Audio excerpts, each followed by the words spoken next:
Lionel Messi just tied a record that took Miroslav Klose an entire career to set. 16 World Cup goals. That's the number now. Klose scored 16 across 4 tournaments for Germany between 2002 and 2014, and it stood as the all-time record for over a decade. Last night in Kansas City, Messi matched it, a hat-trick in Argentina's 2026 World Cup opener against Algeria. 3 goals, 1 night, at 38 years old in what everyone watching knows is his final World Cup. That should be the entire story. A clean, simple, beautiful story about the greatest player most of us have ever watched, doing it again on the biggest stage there is. It isn't the entire story, because this match produced something else too. A VAR controversy that has split football opinion across 3 continents within hours of the final whistle, and a tackle that some of the most respected voices in the sport are saying should have ended Messi's night far earlier than it did. Let's go through exactly what happened, because the goals deserve to be celebrated properly, and the controversy deserves to be examined honestly, without exaggerating it into something it isn't, and without pretending it isn't there at all. Arrowhead Stadium in Kansas City, Argentina's opening match of their World Cup defense, and the game started about as fast as a World Cup opener can start. 3 minutes in, Lautaro Martinez forced a brilliant save out of Algeria's goalkeeper with a dangerous header.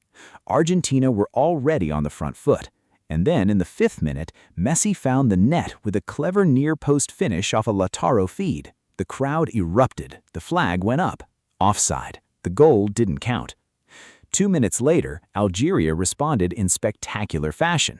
Faris Shaibi came off the left wing and slipped a finish past Emiliano Martinez at the near post. For about 60 seconds, the away end and Algerian fans throughout the stadium were in raptures. Algeria had silenced the Argentine crowd and leveled what felt like the opening blow. Then VAR intervened. Offside ruled by the slimmest of margins after the ball had come off the boot of Algeria's Ibrahim Maza in the build-up. The goal was chalked off. 2 disallowed goals in the opening 7 minutes, 1 for each side, both for offside, both reviewed by VAR, both close calls. That's simply elite-level football at a World Cup. Fine margins, fast decisions, and the kind of tight calls that the offside law has always produced, technology or not. The match settled from there, and Messi took over. He scored to make it 1-0 properly. He doubled it later in the half, and in the second half, he completed his hat trick, drilling a finish into the bottom corner that sent most of Arrowhead Stadium to its feet in tribute, Argentine fans and plenty of neutrals included. He was substituted shortly after. The job done, the record matched, Argentina cruising to a 3-0 win in both nations' tournament openers. That's the result. That's the headline. Argentina 3, Algeria 0. Messi level with Klose on 16 World Cup goals. The outright record now firmly in his sights for whatever games Argentina have left to play. Now, here's the part of the match that has generated the controversy. After his first goal, in a passage of play before he'd completed the hat trick, Messi went into a challenge on Algeria's Issa Mondi. Footage of the incident has circulated widely since the final whistle, and it's become its own talking point, arguably a bigger one in some corners of football social media than the hat trick itself. What the footage appears to show is a tackle that catches Mondi on the lower leg with what looks like a stud-first contact. Mondi needed attention afterward. The referee allowed play to continue. No card was shown, not a yellow, and certainly not a red. That's the part driving the debate. Not simply whether the challenge deserved a red card, but how it produced no card at all. Because once a challenge is serious enough to be debated for a red card, the realistic middle ground in most people's eyes is a yellow at minimum. A clean pass with no card shown is the outcome that's left commentators and fans genuinely surprised. Reaction has been strong and split. On social media, you'll find supporters of the decision arguing the contact, while careless, didn't meet the threshold of excessive force that referees are instructed to look for a sending off. You'll find others, including some recognizable football voices, arguing the opposite, that the nature of the contact, studs into the leg, with the resulting knock to Mondi, was exactly the kind of incident that has produced red cards for far less prominent players in far less prominent matches.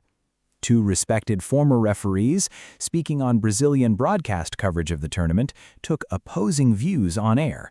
One argued the challenge warranted a straight red, describing it as serious foul play that endangered an opponent's safety, and pointing out that similar incidents have produced sendings off before. The other disagreed on the severity, saying the challenge merited a yellow card for not taking the opponent's safety into account, but stopped short of red because, in his reading, excessive force wasn't quite present, while still concluding the referee got it wrong by not showing any card whatsoever. That's the most useful way to frame this, not as a settled fact that Messi should have been sent off, not as a confirmed scandal, but as a genuine live argument among people who watch and analyze refereeing decisions for a living, with informed opinion landing in different places, yellow at minimum being the most common ground, red being the more serious end of the debate, and no card at all being the outcome almost nobody is defending. It's also worth being honest about what's swirling around this on social media beyond that core debate. There's no shortage of claims flying around, some sourced to specific names, some not, some translated and reshared so many times that the original context is hard to verify. The honest position is this: the tackle happened, it's on camera, reasonable football people disagree about whether it warranted a card and which one, and no card was shown. Beyond that, treat anything claiming to be an official confirmed quote or a guaranteed fact with appropriate caution until it's been verified by reliable, named sources. Here's where it's worth stepping back, because this isn't the first time a Messi-related officiating decision has generated this kind of heat, and it won't be the last. Messi himself has clashed with officials before. He's used the word corruption after a red card at the Copa America in 2019. He's questioned VAR decisions at previous tournaments. Argentina's relationship with refereeing controversy isn't new, and neither is the broader football conversation about whether superstar players get more lenient treatment from officials than everyone else on the pitch.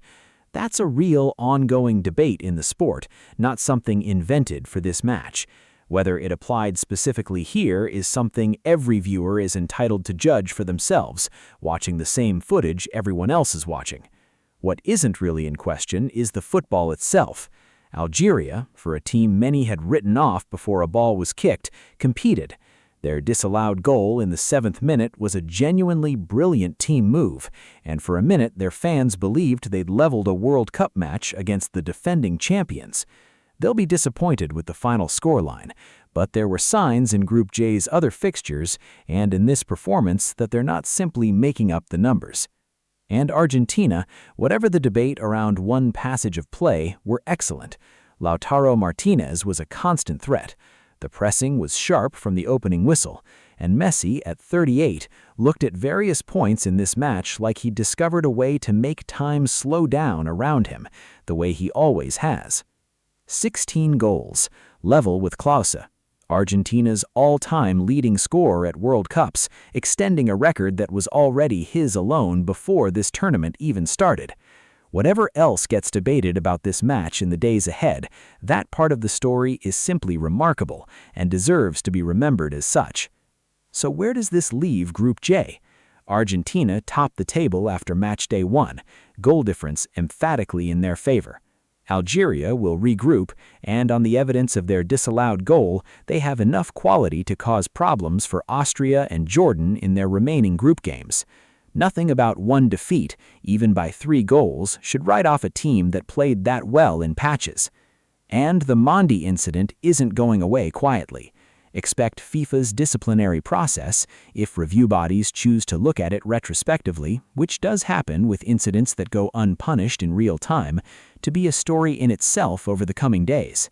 Whether that produces any retrospective action remains to be seen, and is genuinely uncertain at this point. What do you think? Having seen the footage being shared, where do you land? Yellow card territory? Red card territory? Or do you think the referee and VAR simply got the call right by showing nothing at all? And separately, completely apart from any of that, how many more goals do you think Messi adds to that record before this tournament is finished? Leave it in the comments. Both questions are worth a proper answer.